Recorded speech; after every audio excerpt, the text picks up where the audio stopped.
Hello, welcome back to the reading of the poem of the Man-God, written by Maria Torta, Volume 3, Chapter 357, Part 3, at Pella. Jesus bends. He lays a hand on her shoulder. Stand up, calm down. You are dear to me. Listen, poor mother. Are you not cursing me because I gave birth to him? Oh no, you are not responsible for his error. And for your own relief, you must know that you can bring about his salvation. The ruin of sons can be repaired by mothers, and that is what you will do. Your grief, since it is sincere, is not sterile, it is prolific. The soul you love will be saved through your suffering. You are expiating for him, and with such righteous intention, that you are the indulgence of your son. He will go back to God. Do not weep. But when? When? When your tears will dissolve in my blood. Your blood? So it is true what he says, that you will be killed because you deserve death? Horrible blasphemy. The first part is really true. I shall be killed to make you worthy of life. I am the Savior, woman. And salvation is granted through word, through mercy, and through Holocaust. That is what is required for your son, and that is what I will give. But help me. Give me your grief. Go with my blessing. Keep it in your heart, so that you may be merciful and patient with your son, and remind him thus that another one was merciful to him. Go in peace. But you must not speak at Pella. Don't speak in Perea. He has set them against you, and he is not alone. But I see and speak only of him. I will speak by means of a deed, and it will suffice to demolish the work of the others. Go home in peace. Lord, now that you have absolved me from giving birth to him, look at my face, that you may know what the face of a mother is like when her heart is torn to pieces. And she uncovers her face, saying, Here is the face of the mother of Mark of Josiah, the denier of the Messiah, and the torturer of his mother. And then she lowers the thick veil over her face, disfigured by weeping and moans. No other mother in Israel will be as deep in grief as I am. They leave the hospitable house and take to the road again. They enter Pella, and the woman joins her servants, and Jesus his disciples.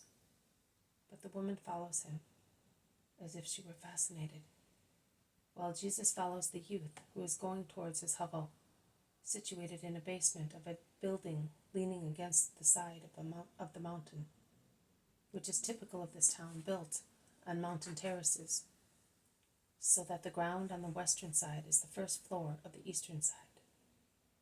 But in actual fact, it is ground even there, because one can reach it from the overhanging road, which is on the same level as the top floor. I do not know whether I have made myself understood. The boy shouts in a loud voice, Mother, Mother!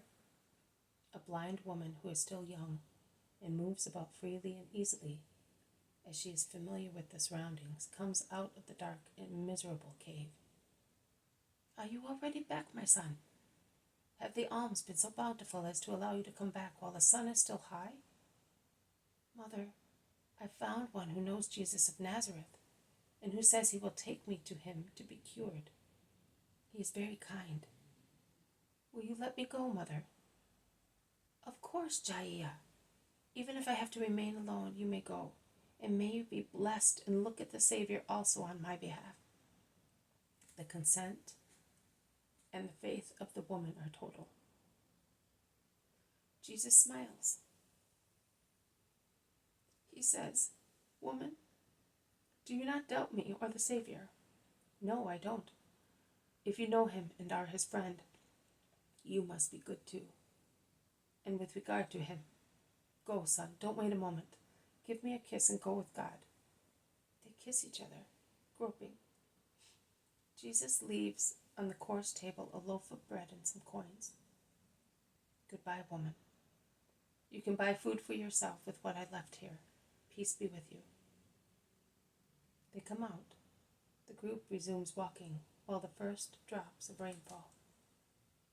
Are we not stopping? It is raining, say the apostles. We will stop at Jabesh Gilead.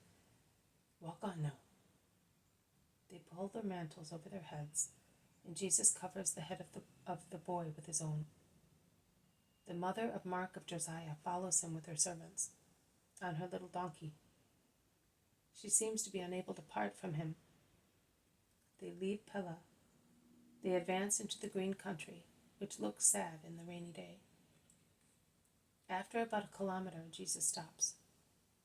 He takes the head of the blind boy in his hands and kisses his blind eyes, saying, "And now, go back.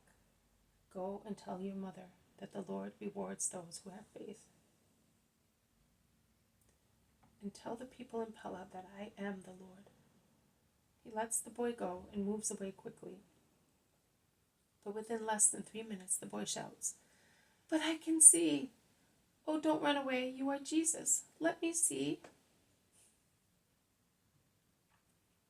Let me see you as the first thing."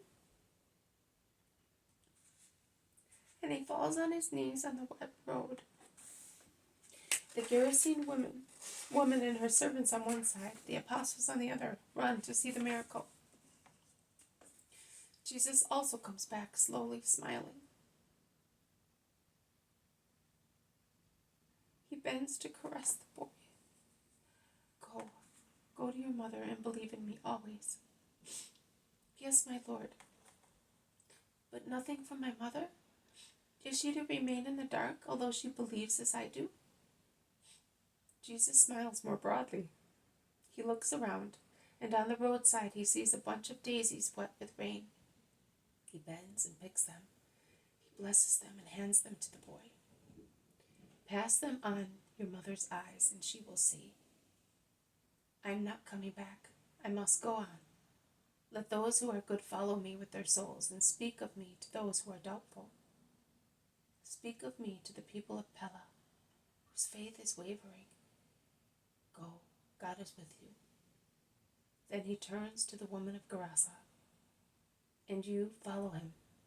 This is the reply of God to all those who are trying to weaken the faith of men in the Christ. And let that strengthen your faith and Josiah's. Go in peace. They part. Jesus resumes his march southwards. The boy, the Gerasene woman, and the servants go northwards. The heavy rain separates them like a veil of smoke. This has been a reading from the poem of the Man God, written by Maria Valtorta, Volume 3, Chapter 357, Part 3, at Pella. Thank you for listening. I will see you tomorrow. May God bless you, and may peace be with you.